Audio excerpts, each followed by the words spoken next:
અચિંત્યાનંદ બ્રહ્મચારી કહે છે અભયસિંહ, જેમ લોકોને જાનમાં જવું હોય ને કેવી મજા હોય, નવા નવા કપડાં પહેરવાની ને અત્તર છાંટે ને સુગંધ છાંટે ને ફુવારા મારે ને બધું કરે ને, બધું લગ્ન મજા થઈ કેટલા કૂદકા મારે ને, એવી રીતે આ બધા માણસોને જબરજસ્ત ઉત્સાહ છે, જાવું છે વડતાલ ઉત્સવમાં, પ્રતિષ્ઠા મહોત્સવમાં. વર્ણિક કહે નૃપ સાંભળો, જે જે દેશથી આવ્યા જે નામ થોડા સંઘ વીતણા, તમને સુણાવું તે. સંઘવીઓ બધા આવ્યા છે ને એના નામ સંભળાવું. આવું છે વડતાલમાં, પણ લોકો બધા સીધા ગઢપુર ગયેલા છે. એમાં પ્રથમ તો જોવા ભુજના તો સુંદરજી સુતાર, ગંગા રામાદિ મલ્લ અપાર, કચરો ને પદમ સિનામા, એનો આધોઈ ગામ મુકામા. કચરો ને પદમસિંહની વાત તો સ્વામી એક દી આપણે સંભળાવી હતી બધી. એ બધા ગઢપુરમાં આવી ગયા, બધા કચ્છના ભક્તજનો, ધમડકાના રાયધણજી ને રામસિંહજી, અદોભાઈ, કરણીબા, માનભાઈ, આ બધા કચ્છના.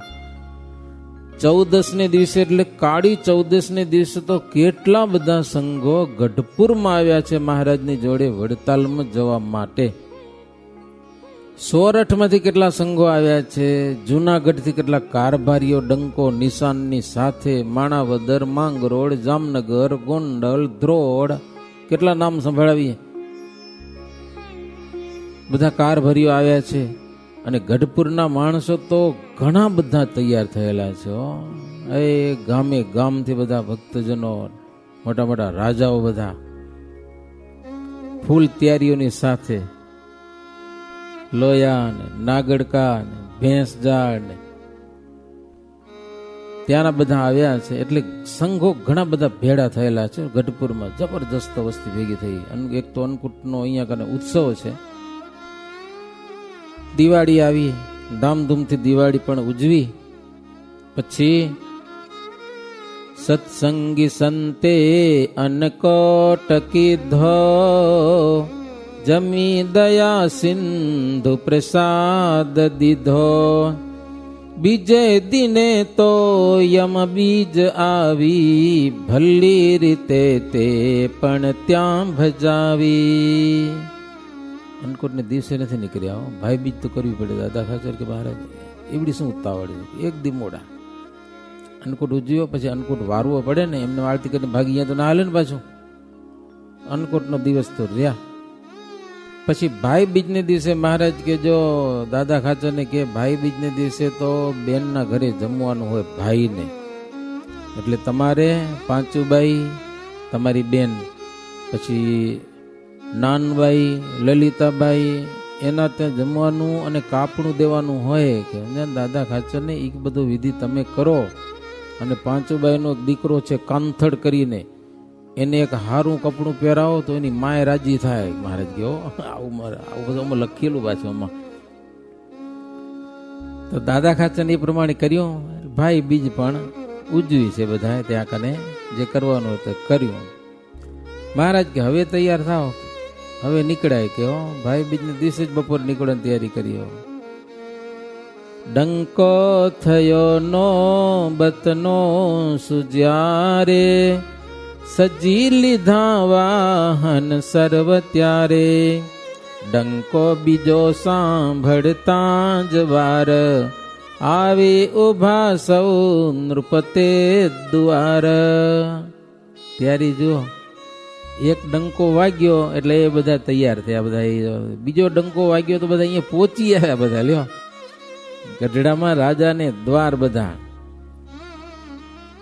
ભક્તે પ્રભુને પ્રત્યંગ અંગ, ધરાવિયા વસ્ત્ર વિચિત્ર રંગ. ધરાવિયા ભૂષણ ભાત ભાત, શું એક જીભે કહું એ વાત. કેટલું કેવું કે લ્યો મહારાજ આજે નીકળવાના છે ને, બહુ સરસ મજાનો ભક્તોએ મહારાજને હારામાં હારો શણગાર પહેરાવ્યો. કેવો શણગાર? શોભે છે સુખ નિધિ તે સમે સુકેવા, જે દિશે નભ પર મેઘ શ્યામ જેવા, વસ્ત્રો છે કનક કરેલ તંતુવાડા, તે દિશે તડિતની તુલ્ય તો રૂપાડા. કેવા મહારાજ શોભે છે! સોનાના તારવાળા વસ્ત્ર મહારાજને ધારણ કરાવેલા છે, કનકના તાર, અનુપમ પાખ, એમાં સરસ મજાની કલંગી આવે છે, કલંગી ધારણ કરાવેલી છે.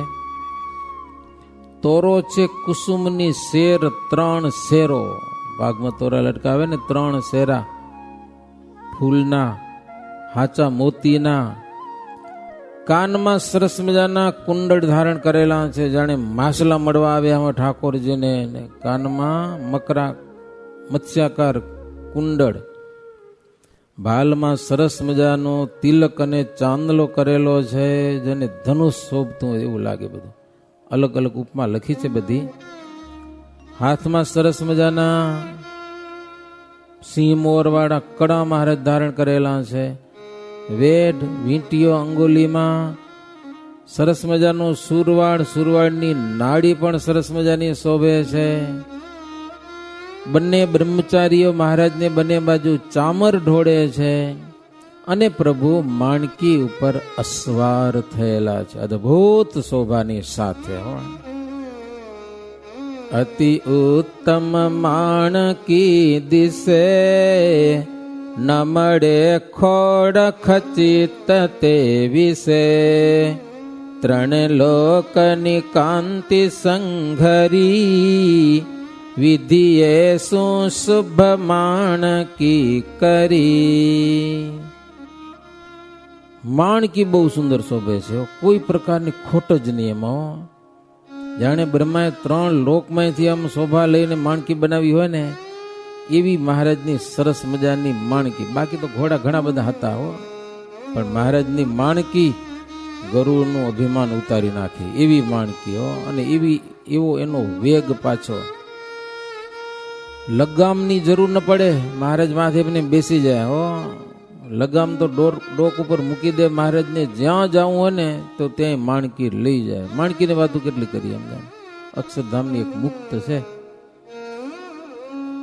એ ઘોડીએ ઉગ્ર તપો કરેલા, અશેષ તીર્થે વ્રત આચરેલા, પ્યારી કરી કૃષ્ણ કૃપાળુ નાથે, મુનિ ધરે લઈ પદરેણુ માથે.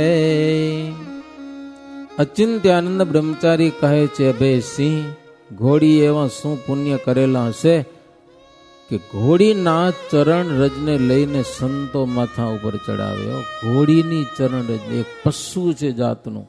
બોલો, કંઈક તપસ્યા હશે ત્યારે આ પૃથ્વી ઉપર ભગવાન પુરુષોત્તમ નારાયણે એને સ્વીકારેલી છે. નાન ખાચર આવ્યા મહારાજ પાસે, મહારાજ ઘોડી તૈયાર છે, આપ સવારી કરો ને હાથમાં લગામ પકડો. કે હો બિરાજો.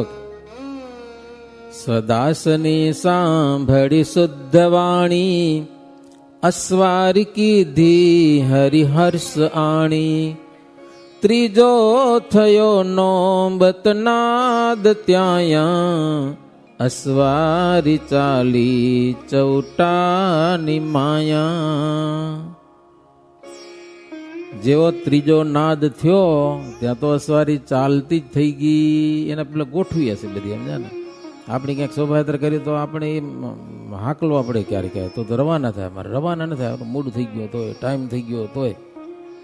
તો કેટલી સિસ્ટમેટિક છે એમ.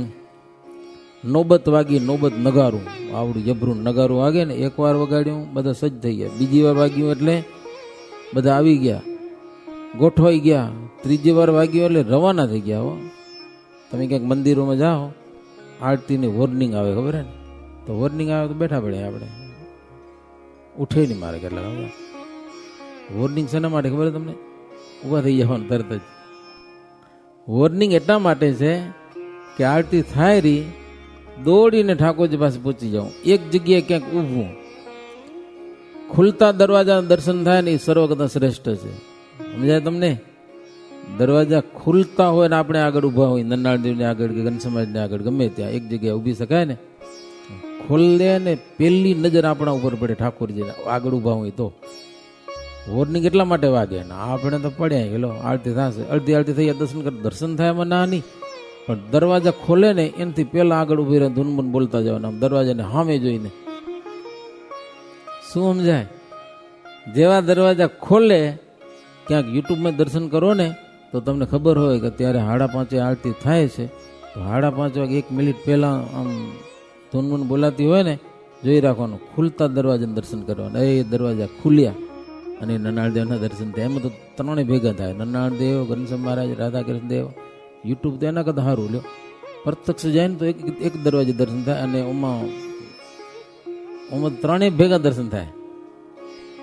તો એવો મહિમા જબરો છે. એ બધું આપણે જાણ્યું હોય તો ખબર પડે, નહીંતર મંદિરમાં જઈને પેલું પાણી પી લે ને પછી ઠાકોરને દર્શન કરવા જાય. તો આજે અમે કેટલુંક જોયું, કહેવાય નહીં બધું ભલે, સમજાય કે નહીં?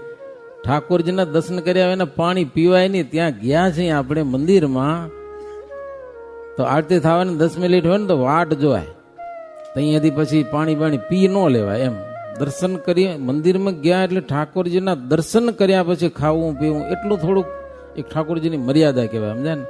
દર્શન કર્યા અને પાણી પણ ન પીવાય. તો ભૂજ જાઓ ને ક્યારેક તરસ લાગી હોય ને તો પહેલાં દર્શન કર્યા ઠાકોરજીના, પછી નડી જાય ને ઊભા રહેવું, એમ થોડુંક અનુસંધાન રાખવું.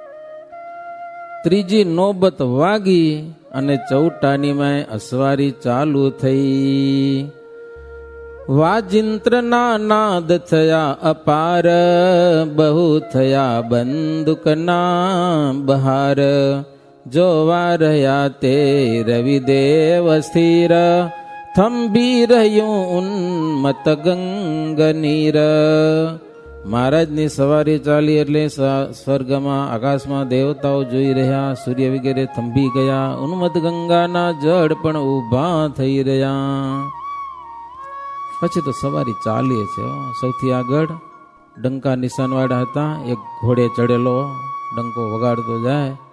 પછી પાછળ બધી પાયગાઓ, બધા એ રાજા મહારાજાઓ બધા મોટા મોટા માણસો, એના પછી અબદાગીરી, એના પછી ઢોલ ત્રાસાવાળા, એના પછી શરણાઈવાળા, એના પછી એ દેશ દસ્તે આવેલા હરિભક્તો આનંદ અને ઉત્સાહમાં કીર્તનો ગાતા જાય. એની પાછળ સંતો ને બ્રહ્મચારીઓ એ પણ કીર્તન ગાતા જાય. જેમ ગંગા વિશે હંસ ચાલતા હોય ને એમ રસ્તામાં બધા ચાલતા હતા. અસવારી કેવી અસવારી હતી ખબર? આખી ત્રિલોકીને પાવન કરે એવી અસવારી હો. એની પાછળ ઉત્સવીય હરિભક્તો ચાલતા હતા, મૃદંગ ને ઝાંઝ બધા ભમકા વગાડતા વગાડતા. એને જોવા માટે માણસોની ભીડ જામી ગઈ ચારે બાજુ. દુનિયામાં જિંદગીમાં જોયું નથી એવું આ જમાવટ છે બધી. તેના પછી બધા પાડા હતા, શ્વેત વસ્ત્રવાળા અને હથિયારવાળા, એ ઘણા બધા હતા. એની પાછળ ઊંચે સ્વરે સુંદર ચોપદાર વાણી વધે છે, મુખ વારવાર ચોપદાર છડી પોકારવાળા, એ બધા કેવા મહારાજના પાડા હતા. અર્જુન ને એના જેવા. શ્રીજી મહારાજ ઉપર સુંદર છત્ર ધારણ કરેલું હતું. આનંદાનંદ બ્રહ્મચારી અને વાસુદેવાનંદ બ્રહ્મચારી બંને બાજુથી ચામર ઢોળતા હતા. પછી ઘોડા ઉપર ચારે બાજુ મહારાજના સખાઓ હતા બધા, ગેલો ને ધાંધલ ને નાગમાલો ને એ વાંકિયાના પતિ મોકો ખાચર ને બધા મહારાજની વિશે અતિ સ્નેહવાળા બધા. એમ કરિયાણાના રાજા ને કોટડાના રાજા ને પીઠા કોટડાના, બોટાદના હમીર ખાચર વગેરે વગેરે બધા હો. કેવા ચાલતા હતા બધા. કાઠી જુદ્ધા ચાલે સંગે, ટેવ ભલી તજે લોભ, પાઘે છો ગા રિદ્ધિવાડા, શ્રી હરિ માં સ્નેહ છે. મારે જે સ્નેહવાળા બધા જોરદાર બધા. એમ તારા વચ્ચે ચંદ્ર શોભે મે મહારાજ સુંદર શોભતા હતા. વેપારી સૌ શ્રીહરિને નમે છે ચારે બાજુથી, એને પણ ઉત્સાહ વધ્યો છે. મહારાજની અસવારી ચાલી છે. બંને બાજુથી બજારમાં સ્ત્રીઓ મોતીના મોતીડાથી અને ફૂલથી મહારાજને વધાવે છે. છેલ્લે છેલ્લે તો સરસ મજાના રથ હતા ને એમાં એ સંતો બેઠા હતા ને મોટા મોટા સંતો એની પાસે છેટ છેલ્લી બાકી ઊંટ ઉપર નોબત વાગતી હતી. અદ્ભુત ઘોષણા થતી હતી. 1 યોજન સુધી લાંબી અસવારી હતી. 1 યોજન એટલે 4 ગાઉ, 4 તેરી 12 કિલોમીટરમાં લાંબી થયેલી છે મહારાજની અસવારી. આવી અસવારી જોઈને ધર્મિષ્ઠ હતા એ તો રાજી થયા, પણ ઓલા હતા ને દુષ્ટ લોકો એ તો એવા ખીજાણા મનમાં, એવા બળી મર્યા જેમ કે સૂર્ય ઉદય થાય અને કમળ ખીલે અને પોયણા હોય તો કરમાઈ જાય એવું થઈ ગયું બધું. વૈરાગ્ય, જ્ઞાન, દયા, નિર્માનીપણું, આ બધો સદ્ધર્મનો સર્ગ એને બધાને આનંદ થયો. પણ કામ, ક્રોધ, લોભ, આ અધર્મ સર્ગ છે ને એ તો મહાભય પામેલો છે. બધું ડર્યો છે. એ બધા